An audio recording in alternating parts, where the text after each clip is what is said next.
Nice communist dictatorship you got there right off the coast of America. Would be a shame if somebody liberated it, especially if it was somebody who speaks Spanish and whose parents were refugees from the communist dictatorship of Cuba. And when you see the CIA director sitting across the table from Cuban intelligence officials in Havana in a room that is decorated like, I don't know, the cafeteria in Jurassic Park, it is not a good sign for the Cuban government. A very bad sign to have John Ratcliffe rolling and riding dirty through the streets of Havana. What's going to happen next? CIA director visits Cuba for a rare meeting as island runs out of fuel. You see, Cuba's in a state of continual blackout, not like a little bit of blackout, like the entire island has no more fuel. The Russians, who provided about 1 out of every 8 barrels of oil that Cuba needs to sustain itself, just stopped shipping oil. What do you think that is? We know what that is. The Russians just stopped showing up for Cuba. This is, of course, the first time since the Cold War that that's been the case. And at the very same time, the CIA director is getting on a federal government plane in Havana.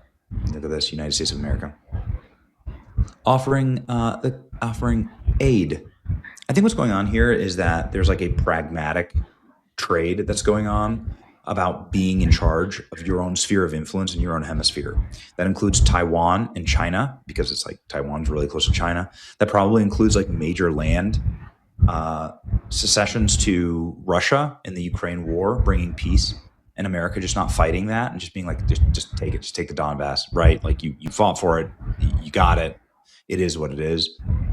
And it probably involves like Russia and China getting the F out of our hemisphere, not fighting us over Venezuela or Brazil or South America or Cuba. And I think that's what's going on right now. And we have some proof for that.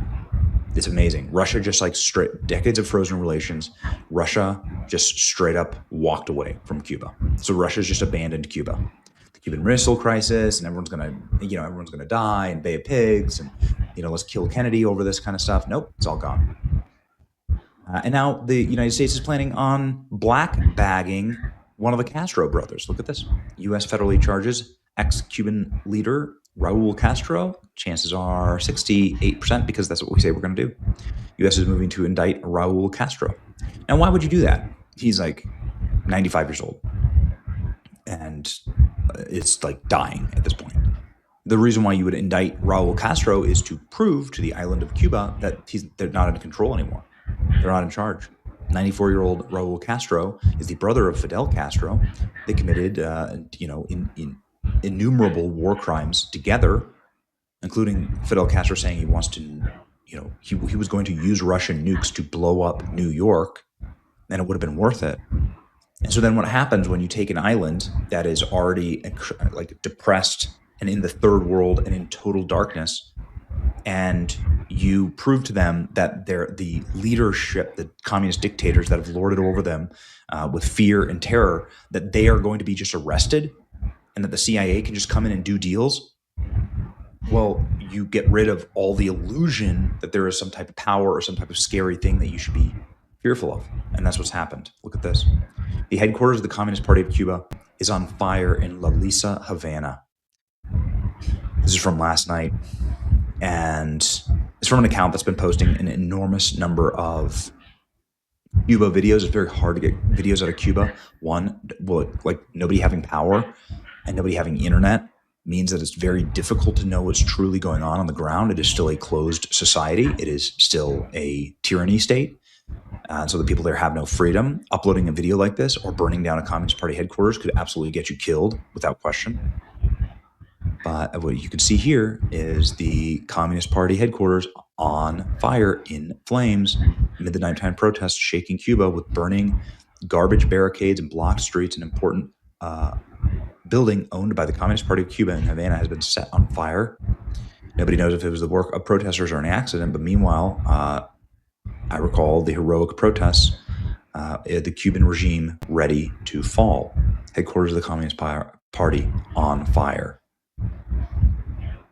Again, people have very little power. They have virtually no internet, so it's very hard to get on the ground reports. For the fourth consecutive night, the streets of Havana were closed to traffic by fire barricades. Cubans with empty pots took to the streets, protesting and demanding freedom. The regime denies reports of the fire at the headquarters in Havana, in spite of the fact that there's video of this happening. So they use an AI image of the. That's a fake flag. They use an AI image. It's kind of funny. The Communist Party of Cuba is using AI to say, no, don't worry. The building's still there. Well, show us the building. Huh? False. Okay. Sure. God bless the Cuban people. Surely, with his help, it won't be long. The only communist headquarters that shines in that place is the one that is still burning. Now, the world wants more proof. What do we need to say? Shut down communism. I mean, if the Cuban people just revolted, it would all fall. This is the end of communism. People are fed up already. Long live Cuba. Oh, no, not that. Anyway, have you heard the CIA has begun operations in Cuba? Yes. Oh, why did they let the CIA in? Why? Everyone's like, this is it. This is the kiss of death. Because they had no other option. That's why. Protesters in Cuba attacked Communist Party office in revolt against blackouts. Now, this is from approximately 1 month ago. So this has been happening. This is from March 14th. So this has been happening. Look at this. Here's a slightly more clear footage of protesters setting fire to Communist Party headquarters in,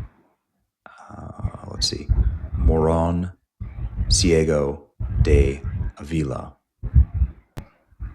So this has been happening. This is confirmed, by the way. This did happen. So they did set the fire to the building and burned it to the ground.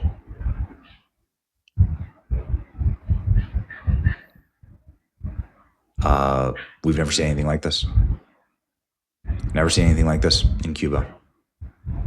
It's all happening. It's all happening right now in front of our very eyes. And I think that by the end of the year, you're going to see the complete and total toppling of the government of Cuba.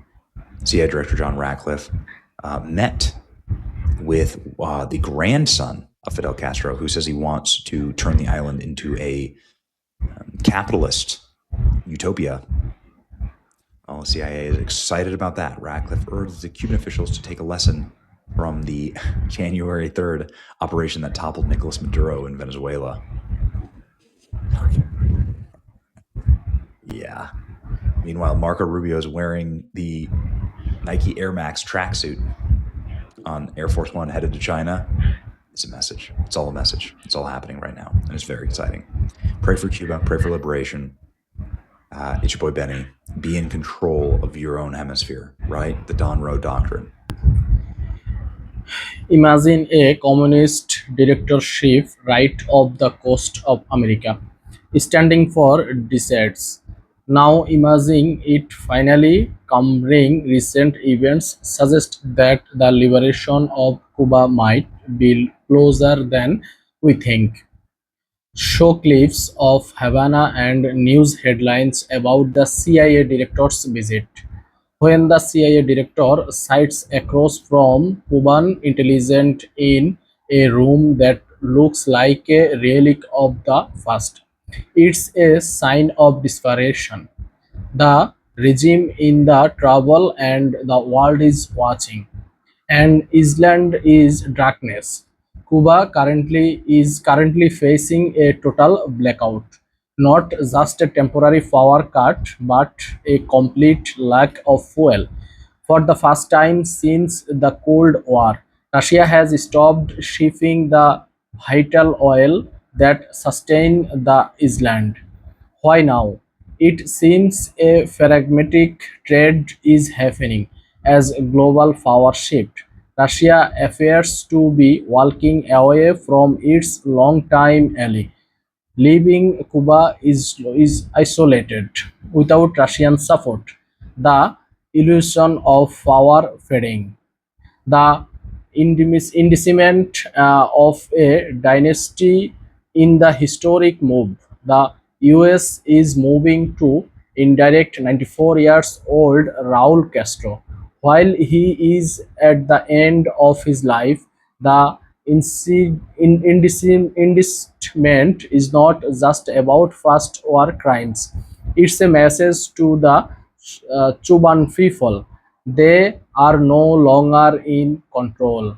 When a population that has lived in fear realize their directors are no longer untouchable, the fear begins to dissolve. The people rise. The tension has finally boiled over. Footage from Havana shows the Communist Party headquarters in flames. Despite the regime's attempts to use AI generated image to claim the building is fine, the reality on the streets tell a different story. Protesters are blocking streets with burning barricades and demanding freedom. For 4 consecutive nights, the streets of Havana has been filled with the sounds of empty floors and cries for liberty. A calculates future. The CIA's involvement and meetings with high-ranking officials suggest a massive transition is underway. There are even reports of discussion about turning the island into a capitalist utopia. We are witnessing history. By the end of year, we might see the complete troughing of the Cuban government. It's time to pray for the liberation of the Cuban people. The Monterey Doctrine is back in play, and the hemisphere is changing. Stay tuned as we follow the fall of fall of one of the world's last communist strongholds. Thank you so much for watching. Please subscribe.